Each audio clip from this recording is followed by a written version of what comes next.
Finally Ramayan India में बनी आज तक की सबसे बड़ी मूवी रामायण का टीजर आ चुका है।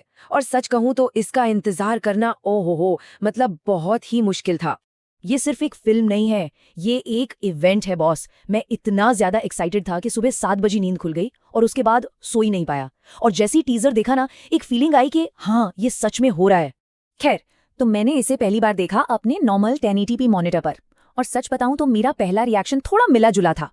कुछ चीजें अच्छी लगी, पर कुछ चीजों को लेकर मन में सवाल उठ गए। जानते हैं वो एक 19-20 वाली फीलिंग होती है, जब कोई चीज ठीक तो है पर एकदम परफेक्ट नहीं लग रही।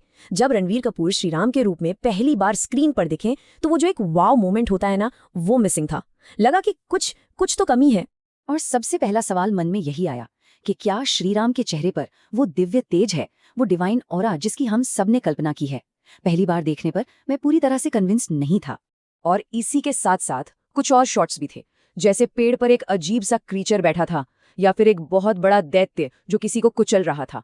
उनको देखकर लगा कि यार, ये रामायण की दुनिया के लग ही नहीं रहे। ऐसा लग रहा है जैसे किसी हॉलीवुड फैंटेसी फिल्म से उठाकर डाल दिए हों। लेकिन फिर मैंने एक काम किया जिसने सब कुछ बदल दिया। मैंने सोचा चलो इसको एक अच्छी फोकस स्क्रीन पर फिर से देखते हैं। और यकीन मानिए, यहीं से पूरी कहानी पलट गई। और ये कोई मामूली फर्क नहीं था। 4K में देखने पर जो चीजें अच्छी लग रही थीं वो और भी शानदार हो गईं, और जो कमियां थीं वो पता नहीं कहाँ गायब हो गईं। रणबीर का चेहरा ज्यादा इंपैक्टफुल लगा। एक एक डिटेल, एक एक रंग इतना साफ दिख रहा था कि मेरा पहला इंप्रेशन ही गलत लगने लगा। दूसरी बार देखने पर एक और बहुत जरूरी बात समझ में आई। वो है मेकर्स का विजन। मतलब वो कहानी को किस नजरिए से दिखाना चाहते हैं। और जब आप उस विजन को समझकर टीजर देखते हैं तो वो अपने आप में 10 गुना बेहतर लगने लगता है। तो अब बात करते हैं उस चीज की जिसने मुझे पूरी तरह से हिलाकर रख दिया, और वो है इस टीजर की विजुअल आर्टिस्ट्री। कई बार देखने के बाद मैं ये दावे से कह सकता हूँ, ये एक विजुअल मास्टरपीस है। आप लिटरली हर एक शॉट को पॉज करके बस उसे देखते रह सकते हो। हर फ्रेम अपने आप में एक पेंटिंग है। मतलब सोचिए, रथ के पहिए जैसी छोटी सी चीज पर भी इतनी कमाल की डिटेलिंग है। ये नेक्स्ट लेवल है। इसकी विजुअल खूबसूरती के पीछे 4 बड़ी वजह हैं। सबसे पहली और सबसे जरूरी, लाइटिंग। ओह माय गॉड, मतलब रोंगटे खड़े हो जाते हैं। ये आजकल की फिल्मों की तरह फ्लैट लाइटिंग नहीं है। इसमें डेप्थ है, ड्रामा है, हर फ्रेम एक वॉलपेपर है।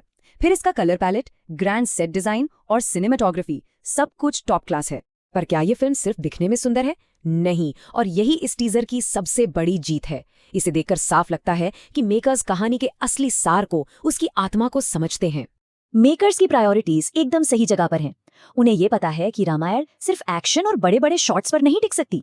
इसकी असली ताकत इसके किरदारों और उनके बीच के इमोशनल ड्रामा में है। और रणबीर कपूर इस इमोशन को पकड़ रहे हैं या नहीं, ये सिर्फ 2 शॉट से साफ हो जाता है। एक, जब वो हाथ पकड़कर ऊपर देखते हैं, उनकी आंखों में जो दर्द और पुकार है ना, कमाल। और दूसरा वो आखिरी शॉट, जब वनवास जाते हुए वो एक आखिरी बार पीछे मुड़कर देखते हैं। बस यही वो पल हैं जो इस कहानी को अमर बना देंगे। तो कुल मिलाकर ये टीजर देखने का एक्सपीरियंस एक रोलर कोस्टर की तरह रहा। शुरुआत में थोड़े शक थे, लेकिन अब ये धीरे धीरे मेरे ऊपर हावी हो गया है, and I am feeling very very positive. पर हाँ, एक आखिरी सवाल अभी भी है। देखिए, हाल में हमने रामायण पर बनी एक और फिल्म देखी थी, और इस टीजर और उसमें जमीन आसमान का फर्क है। और वो फर्क है विजन का। यहाँ मेकर्स का एक क्लियर आर्टिस्टिक विजन दिखाई देता है जो बहुत सोचा समझा हुआ लगता है।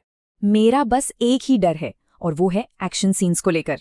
कहीं एक्शन को कूल बनाने के चक्कर में मेकर्स कहानी के इमोशनल कोर से भटक ना जाएं।